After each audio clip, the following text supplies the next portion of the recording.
watching News 12 live at 5 continues. The search for a missing Aiken County mom has turned into a search for her body. It's been nearly a month since 30-year-old Jamila Smith called 911 in Aiken County, telling an operator her ex-boyfriend had broken into her home and was chasing her down the road. Records show that call ended after Jamila says he hit her, and investigators say in an arrest warrant they believe he hit her with his Dodge Charger. Her ex, 34-year-old Daniel Harmon, is now facing a murder charge in addition to kidnapping and domestic assault and is in jail tonight. Hallie Turner is live at 5 in our newsroom. Hallie, what is her family saying about these developments? Well, their focus now is trusting law enforcement will find their daughter's body and justice will be served. The news of Jamila's death came just days before Christmas, and private investigator Chandra Cleveland says the family was hoping for a Christmas miracle. But the news of Millie's death, as you can imagine, has rocked them to their core. The family tells Cleveland Millie's two children keep asking for their mom, and while Daniel is behind bars with a murder, kidnapping, and domestic violence charge, Cleveland says Millie's family is struggling to even sleep or form words, so she's speaking out on their behalf. Then the case is not closed. I don't want anybody to think by any stretch of imagination the case is closed. So if you find out anything or you hear anything, please reach out to me. Let me know what you have so we can follow up. Now, coming up all new tonight on News 12 at 6 o'clock, we're learning more about how Jamila's family will cope for the long, long days ahead. All right, tough time for the family, especially during the holidays. Thanks, Hallie, for sticking with us on this case. In just about 10 minutes. Road to Miami, sponsored by Jim Hudson Automotive Group. Well, kickoff between Georgia and Florida State is less than 48 hours away. Dan and Alyssa are traveling down to the south as they go on to take Florida as we speak. Dan, you're joining us live from the car. How's the trip going so far? We do want to stress that you're not the one driving here as well. You know what, Will? I am not the one driving. Thankfully, we traded off. Alyssa is driving at the moment. She says hi to everybody out there around the CSRA. We are currently about 2 hours away from Miami. We are driving south on I-95. And after battling a little bit of rain on and off, because as everybody knows, it rains in Florida like every 5 or 10 minutes. And then with quick stop in Jacksonville, we are almost at our destination. And we can't wait to get down there to see the dogs do what they got to do this weekend. Now, when it comes to Georgia, having the opportunity with one game left this season, many of the coaches and players that have spoken to reporters this week have emphasized the importance of finishing the season with a big win. In order to do that, they need a solid performance from their defense, which has had their shares of ups and downs throughout the year. The last time the Dogs were on the field, Alabama had no problem running the ball, and that's something the Dogs have been working on since the SEC championship game. A lot of maturing that's taken place. There's guys that maybe, whether they were older or younger, hadn't played a lot of football. There are obviously guys who had, and I just think their poise, their resiliency, their connection as a unit, those things have just grown leaps and bounds with each game we've gotten to play. And now sometimes it can be a little difficult, trying to prepare for a team that has so many changes on offense like Florida State has, with another new quarterback, their third one of the year, and a bunch of new weapons on the outside. So it'll be interesting to see how Georgia adapts to some of these changes when they go head-to-head this weekend. And of course, we're going to have continuing coverage throughout the night, all from Miami tomorrow as well, leading up to the big game on Saturday. Reporting from the car on I-95, heading down towards Miami, Dan Booth on your side. Sounds good, Dan. Look forward to it. Be surprised if Florida State even has enough players to show up on the field against Georgia, considering how many they've had to clear for the NFL draft, the transfer portal, injuries, everything stacking up against Florida State. I don't think many people are going to bet against Georgia and the Dogs there. They're also stacked, have a lot of players continuing to play for this bowl game one last time. Thanks for that coverage, Dan. Look forward to it. Should be a good game for us. Well, road work on I-20 at the state line is nearing completion, but starting tomorrow, things are pausing for the new year. There will be no lane closures through 5 a.m. Tuesday for travelers. Just recently, construction workers finished the final deck pour for the eastbound bridge, and Georgia DOT says the roads will be safer once this project is complete. Well, tonight, I'm breaking down what led up to a Georgia State Patrol trooper crashing into our sign out front on Riverwatch Parkway. This happened back on the 9th. Newly released dashcam video shows trooper Tyler Crow pursuing a vehicle before quickly losing sight and then soon after control of his vehicle. His car hits the median, the curb, over 2 lanes of oncoming traffic, then rams into our concrete sign. Trooper Crow was able to get out of the car before it burst into flames moments later. All new on News 12 at 6 o'clock, I'm breaking down the rules surrounding high-speed chases and whether this crash could have been avoided. A federal judge is accepting new Georgia congressional and legislative district maps. This comes after Georgia lawmakers were ordered to redraw maps to correct the illegal spreading out of minority voters. Now, these maps will now be used in the 2024 elections. The maps added black majority districts, but are expected to reproduce the current Republican majority in Georgia's Senate and House. South Carolina is just one of 2 states in the country without a hate crime law. Now the NAACP is calling for that to change in 2024. They held a press conference today calling for lawmakers to act after a black couple in Conway were faced with a burning cross from their neighbors last month. The NAACP says that passing a hate crime bill should be a priority when the General Assembly meets again next month.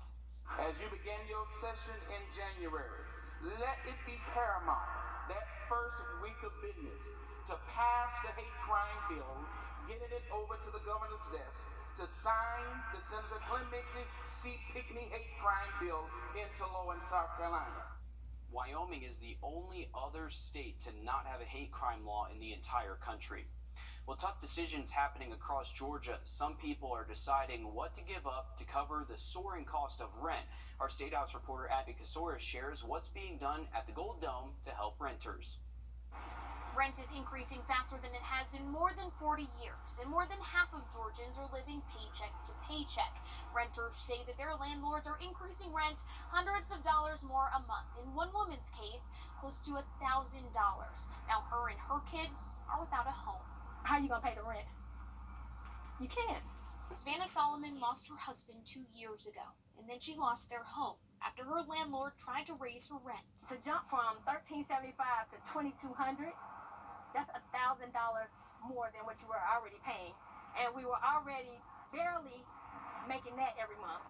She told them she couldn't pay. She spent the last year looking for another apartment. She hasn't found anything that she can afford. All my children are now at somebody else's house. I'm on a family member's couch. One of my children is in her car. Around the state, people are calling for state lawmakers to pass rent control legislation to keep landlords from making large increases. Rent is up across the state. According to census data, rent is up more than 37% in metro Atlanta, followed by Albany, Savannah, Augusta, Macon, and Columbus. The cost for a 2-bedroom is cheapest in Albany and will cost you more than $1,500 in metro Atlanta. The challenge is not an access to housing in the sense of the infrastructure. The challenge is the accessibility of the pricing. Jacob Dallas Main is a part of the advocacy group Party for Socialism, pushing for rent control across the state. This bill, just filed, Senate Bill 125, would change decades-old legislation restricting local governments from regulating rent. And it would not create rent control in our state overnight, but it would actually open up the possibility for us to act, which is all we're asking for. Solomon says rent is already too high for people like her and her family. You wouldn't want it to be you, is what I'm saying. So just think if it's your mom or your dad. That bill is filed and ready for discussion at the next legislative session, which begins in less than 2 weeks. We'll be sure to follow that bill and let you know if it gets any closer to becoming law. In Atlanta, I'm Abby Kasoris. Well, if you're interested in being a firefighter or a deputy, the Columbia County Fire Rescue Team is hosting 2 hiring fairs just for you. On Saturday, January 6th, you'll be able to tour the fire station, trucks, and talk with firefighters. And then the Columbia County Sheriff's Office will join the firefighters on Thursday, January 11th for a second hiring event. Both hiring fairs will be from 9 a.m. until 2 at the Columbia County Fire Headquarters. Well, a lot of families get a cute puppy or kitten for Christmas, but data shows after the holidays, many of these gifts are returned to the pound. Coming up, we're hearing from a local shelter on this trend. Riley? Well, we are going to turn things cold, breezy, and going to keep those around at least through the weekend, but our next chance for rain showing up for New Year's Day. Have a look at the forecast just after the break. I'm in Temp, brought to you by Jamie. New roads at Milton Roman Chevy. Flybaby.com. Click, click. Well, take a look at this. Lots of folks in Fargo, North Dakota are without power after an ice storm takes down an estimated 500 power poles. Right now, it's a balmy 30 degrees there with lows in the teens. And, you know, Riley, images like this, we're thankful for where we are right now. I know we're saying it's going to be cold tomorrow, and our high temperature is like 52 degrees. And I think they would. I know they would love 52 degrees right now up there in Fargo. Absolutely. I saw a cool video on Twitter earlier today too with a kid. He was just ice skating down the road in his neighborhood playing ice hockey. I was like, that's just the craziest thing I've ever seen with these ice storms. You know, that part would be cool because some of my greatest childhood memories were playing in winter weather, whether it be an ice storm, snow, anything like that. Pond hockey in the backyard, always good memories like that. It's great as a kid. Unfortunately, once you get a little bit older, you got to go to work, or you work like in that. news, or you work in news. Yeah.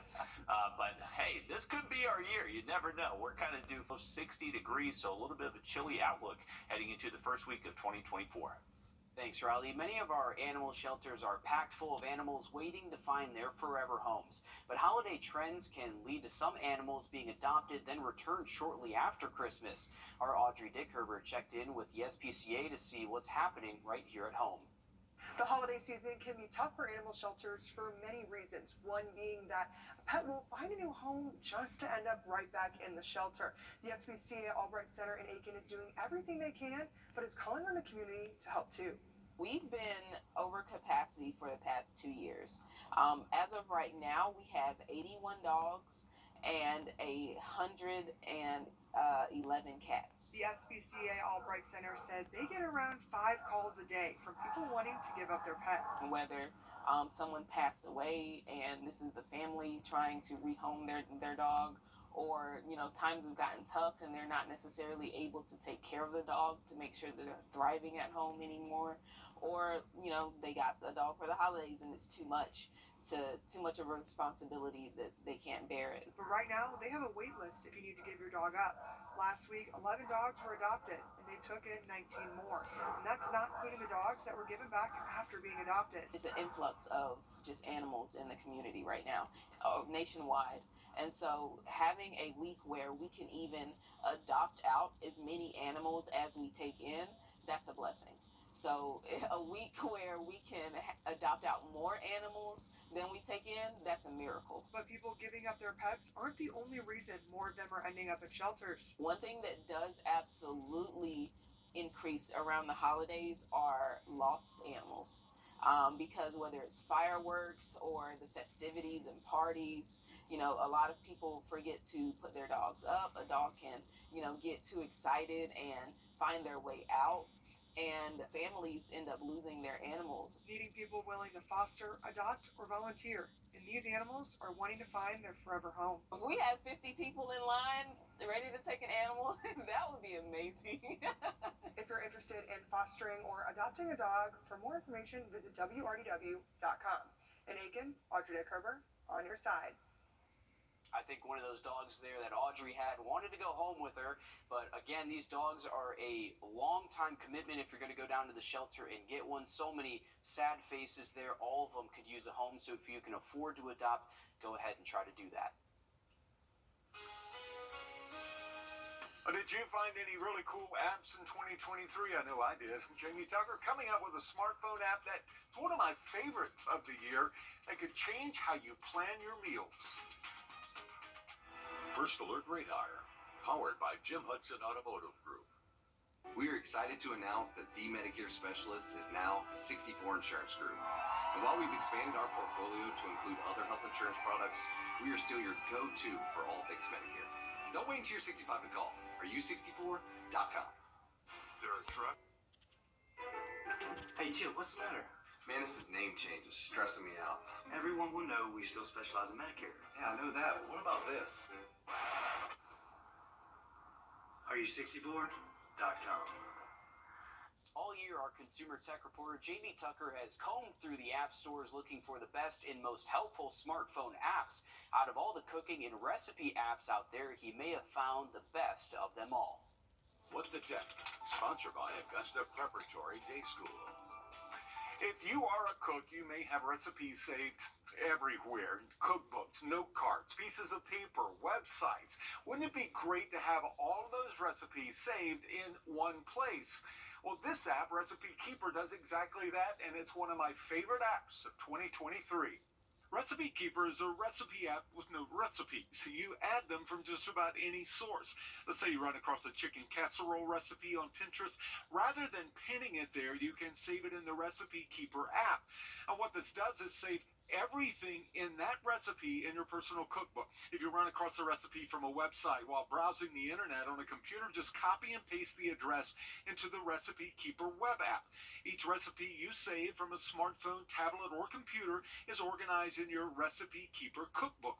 If you have old family recipes and cookbooks and flour-covered index cards, you can snap a photo of it to save it in the Recipe Keeper app.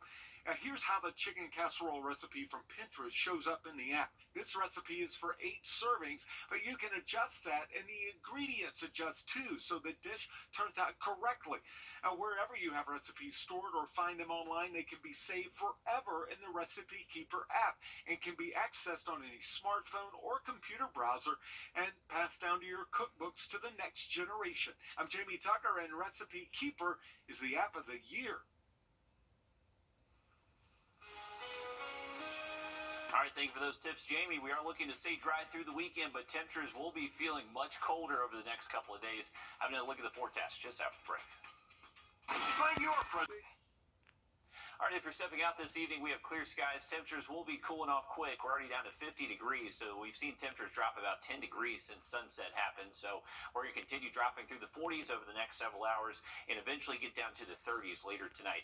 Now, 50 is one of the colder spots at Bushfield, but still 51 Thompson, 52 Washington. Right now in Waynesboro, you're currently double nickels, 55 out there. But temps will be feeling cold by tomorrow morning, most likely waking up in the mid and upper 30s across the region. These are actual temps. I would imagine with a little bit of a wind chill factor, it will feel a little bit colder out there, so bundle up for any early morning plans. You'll likely need the winter gear most of the day tomorrow. Unfortunately, just not going to warm up too much. High temps will only see near 50 degrees tomorrow afternoon, and I would imagine even through lunchtime tomorrow, it still feels like the 30s and 40s for most spots. So a chilly but dry weekend forecast, and then possibly a few showers Monday. All right, thanks, Riley. Stick with us. We have more news, weather, and sports coming up after a short break on News 12 at 6 o'clock. Introducing the first